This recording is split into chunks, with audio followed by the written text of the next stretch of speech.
એકવાર ખુરદાસ મહારાજની આપણે જય બોલાઈ સત્સંગનો દોર આગળ કરીએ. બોલીએ સદગુરુ મહારાજની, સત્ય સનાતન ધર્મની, નિરાત મહારાજની. ખૂબ ખૂબ ધન્યવાદ.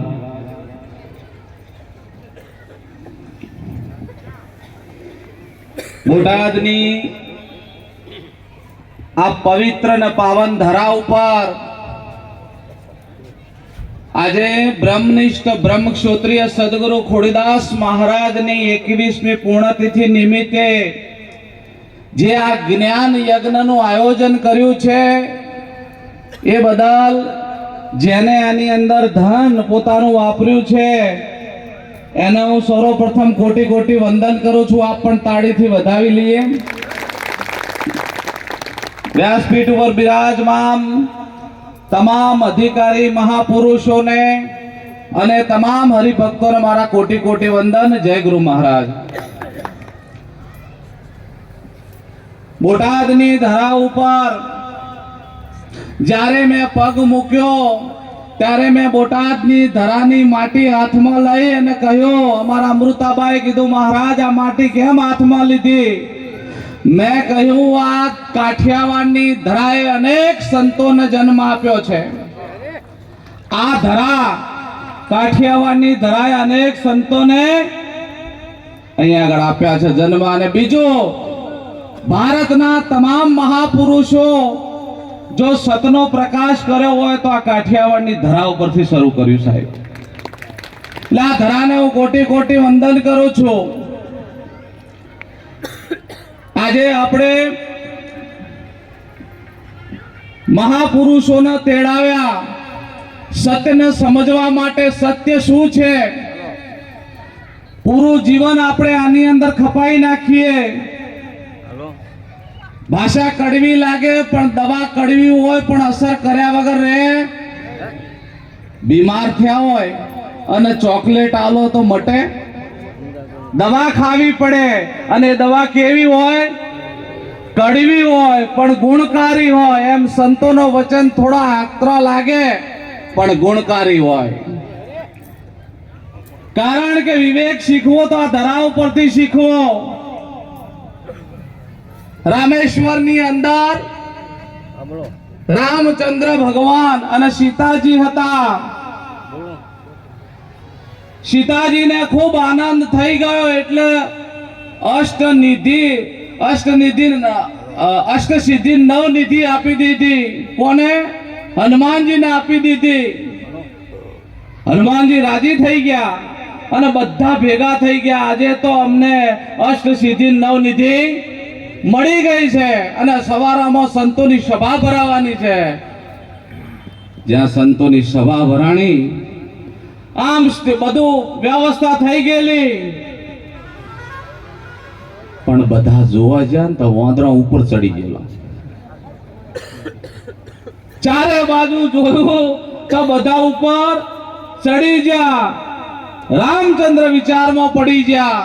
લક્ષ્મણજી ઈશારો કર્યો, પ્રભુ કેમનું થયું? આ માતાજી અષ્ટ સિદ્ધિ નવનિધિ આપી દીધી પણ આ તો બધું ઉપર ચડી ગયું. રામચંદ્ર ભગવાને કીધું કે લક્ષ્મણ આ શાંતિ રાખો, વિષય સમજવાનો છે. હનુમાનજીને બોલાવીને રામચંદ્રે કીધું, હે હનુમાનજી, તને અષ્ટ સિદ્ધિ નવનિધિ મળી ગઈ પણ હજુ થોડું ખૂટે છે. ત્યારે જ્યારે નીચે હનુમાનજી આવીને રામચંદ્રને પગે લાગ્યા ત્યારે રામચંદ્રજી શું કીધું ખબર છે? હે હનુમાનજી, અષ્ટ સિદ્ધિ નવનિધિ તારી જોડે હશે પણ જો 10મો વિવેક નહીં હોય તો કોઈ કામમાં નહીં આવે સાહેબ. અષ્ટ સિદ્ધિ અને નવનિધિ છે પણ 10મો વિવેક નહીં હોય તારી જોડે તો આ કામમાં આવે? આ સમજવાની વસ્તુ છે. આ સંતોની ધરા છે. મહાપુરુષો કેટલા પધાર્યા છે.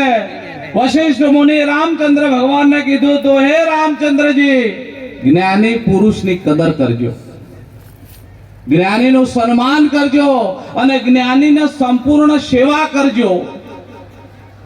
જ્યાં જ્ઞાનીની સેવા થાય તો યજ્ઞ થઈ જાય, કરવો પડે નહીં. વિચાર કરો, આપણે શના માટે ભેગા થઈએ? રાત દાડો કથામાં જઈએ, હવનમાં જઈએ, હોમમાં જઈએ, દરેક જગ્યાએ આપણે જઈએ છીએ શના માટે? જરા કોક દિવસ આપણે વિચાર કરીએ આનો, તો આપણને વિચાર આવે કે અમારે પરમાત્માની પ્રાપ્તિ કરવી છે. તો પરમાત્મા કોણ છે? જીવ શું છે? ઈશ્વર શું છે? માયા શું છે? જો આનો પડીકો ના ખુલે તો આ વાત કોઈ દિવસ સમજાતી.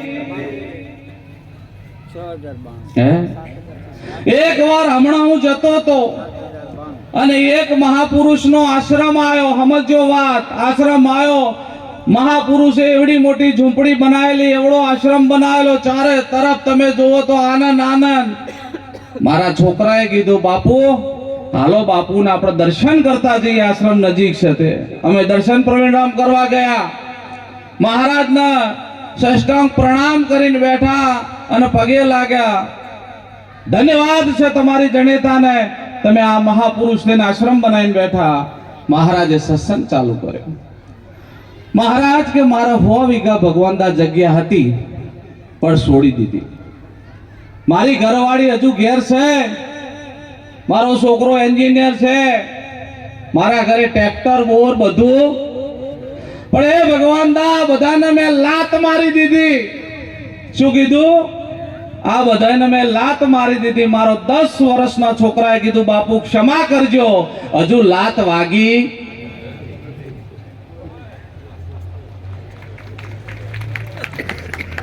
હજુ લાત વાગી નહીં. લાત વાગી હોય તો યાદ રહે.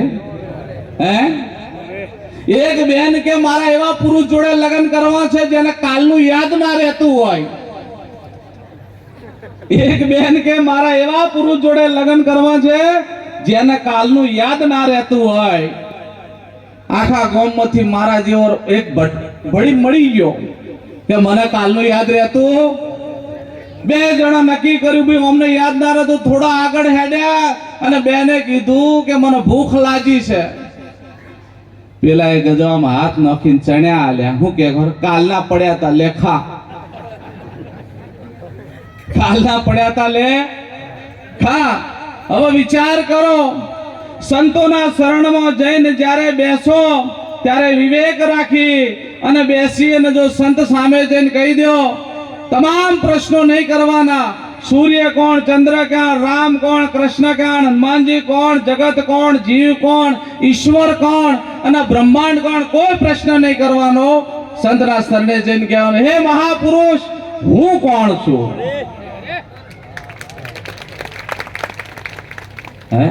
હું કોણ છું?